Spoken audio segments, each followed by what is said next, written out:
नमस्कार, एजीसीएनएन न्यूज पर आपका स्वागत है। मैं हूं मनीषा रानी। प्रस्तुत है आज का मुख्य समाचार। वंदे मातरम के 150 वर्ष, देश भर में 150 ऐतिहासिक स्थलों पर भव्य कार्यक्रम शुरू। वंदे मातरम गीत के 150 वर्ष पूरे होने पर देश भर में उत्सव का माहौल बनने जा रहा है। यह सिर्फ एक गीत का समारोह नहीं, बल्कि भारत की सांस्कृतिक चेतना, देशभक्ति और आजादी के संघर्ष की स्मृति का उत्सव है। इसी अवसर पर 7 नवंबर को देश के 150 ऐतिहासिक स्थलों पर सामूहिक रूप से वंदे मातरम का गायन किया जाएगा। भाजपा ने इसे राष्ट्रीय स्तर का अभियान बनाने का फैसला किया है, जिसमें पार्टी के सभी नेता अपने अपने क्षेत्रों में इस कार्यक्रम का हिस्सा बनेंगे। दिल्ली स्थित भाजपा मुख्यालय में राष्ट्रीय महासचिव तरुण चुग ने प्रेसवार्ता कर बताया कि भाजपा अध्यक्ष जेपी नड्डा ने 7 नवंबर से 26 नवंबर तक वंदे मातरम गायन अभियान की घोषणा की है। इस अभियान में कारगिल की ऊंची चोटियों से लेकर अंडमान निकोबार के ऐतिहासिक सेलुलर जेल तक 150 महत्वपूर्ण स्थलों पर एक साथ सामूहिक गान होगा। यह आयोजन भारत की विविधता, संघर्ष और राष्ट्रीय एकता की भावना को एक सूत्र में पिरोने का प्रयास है। उन्होंने बताया कि 8 से 26 नवंबर तक पूरे देश में कई सांस्कृतिक और शैक्षणिक कार्यक्रम भी आयोजित किए जाएंगे। इन कार्यक्रमों में निबंध प्रतियोगिताएं, चित्रकला प्रदर्शनियां, स्कूलों में विशेष आयोजन और युवा जागरूकता कार्यक्रम शामिल रहेंगे। इसका उद्देश्य है कि देश की नई पीढ़ी वंदे मातरम के ऐतिहासिक महत्व, इसके राष्ट्रवादी संदेश और भारतीय स्वतंत्रता संग्राम में इसकी भूमिका को समझ सके। सूत्रों के मुताबिक 7 नवंबर को प्रधानमंत्री नरेंद्र मोदी भी दिल्ली के इंदिरा गांधी इंडोर स्टेडियम में आयोजित वंदे मातरम गायन कार्यक्रम में शामिल हो सकते हैं। इसके बाद वे अपने संसदीय क्षेत्र वाराणसी के 2 दिवसीय दौरे पर जाएंगे, जहां वे नई वाराणसी चुराहो वंदे भारत एक्सप्रेस को हरी झंडी दिखाएंगे और स्थानीय भाजपा नेताओं से मुलाकात भी करेंगे। वंदे मातरम का यह 150वां वर्ष सिर्फ एक साहित्यिक उपलब्धि नहीं, बल्कि भारत की राष्ट्रीय चेतना की एक अमर विरासत है। इस गीत की रचना 1875 में बंकिम चंद्र चट्टोपाध्याय ने की थी। रविंद्रनाथ टैगोर ने 1896 में कोलकाता कांग्रेस अधिवेशन में इसे पहली बार सार्वजनिक रूप से गाया था। आजादी की लड़ाई के दौरान यही गीत लाखों स्वतंत्रता सेनानियों के लिए प्रेरणा, साहस और एकता का प्रतीक बना। 1950 में भारत के प्रथम राष्ट्रपति डॉक्टर राजेंद्र प्रसाद ने वंदे मातरम को राष्ट्रगीत का दर्जा प्रदान किया।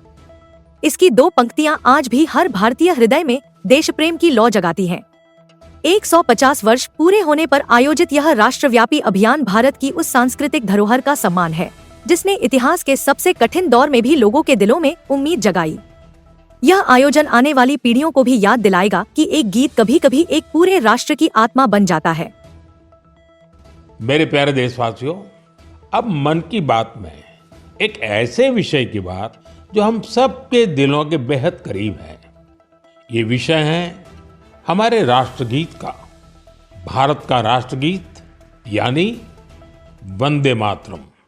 एक ऐसा गीत जिसका पहला शब्द ही हमारे हृदय में भावनाओं का उफान ला देता है। वंदे मातरम, इस एक शब्द में कितने ही भाव है, कितनी ऊर्जाएं हैं।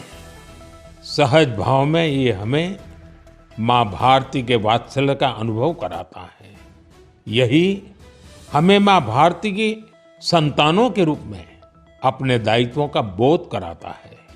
अगर कठिनाई का समय होता है तो वंदे मातरम का उद्घोष 140 करोड़ भारतीयों को एकता की ऊर्जा से भर देता है। साथियों, राष्ट्रभक्ति, माँ भारती से प्रेम, ये अगर शब्दों से परे की भावना है तो वंदे मातरम उस अमूर्त भावना को साकार स्वर देने वाला गीत है।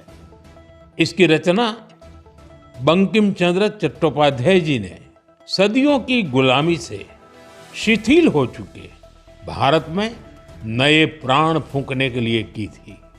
वंदे मातरम भले ही 19वीं शताब्दी में लिखा गया था, लेकिन इसकी भावना भारत की हजारों वर्ष पुरानी अमर चेतना से जुड़ी थी।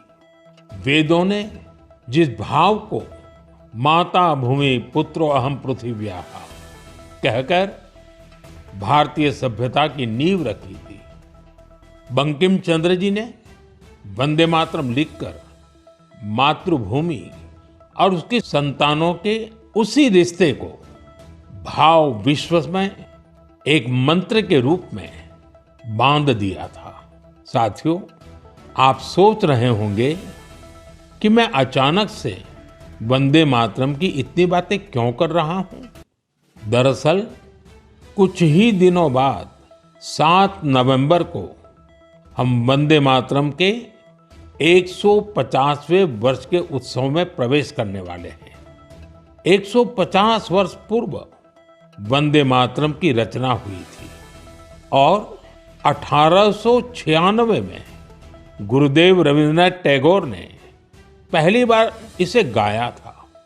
साथियों, वंदे मातरम के गान में करोड़ों देशवासियों ने हमेशा राष्ट्र प्रेम के अपार उफान को महसूस किया है।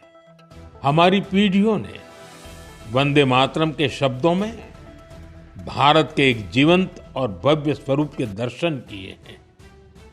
सुजलाम सुफलाम मलयज शीतलाम शस्य श्यामलाम मातरम वंदे मातरम। हमें ऐसा ही भारत बनाना है। वंदे मातरम हमारे इन प्रयासों में हमेशा हमारी प्रेरणा बनेगा। इसलिए हमें वंदे मातरम के 150वें वर्ष को भी यादगार बनाना है। आने वाली पीढ़ी के लिए ये संस्कार सरिता को हमें आगे बढ़ाना है।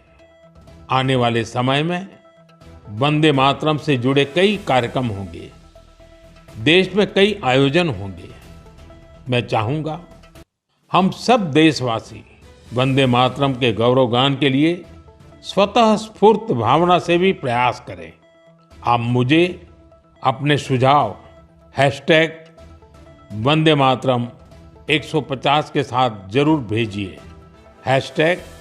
#वंदे मातरम 150। मुझे आपके सुझावों का इंतजार रहेगा और हम सब इस अवसर को ऐतिहासिक बनाने के लिए काम करेंगे।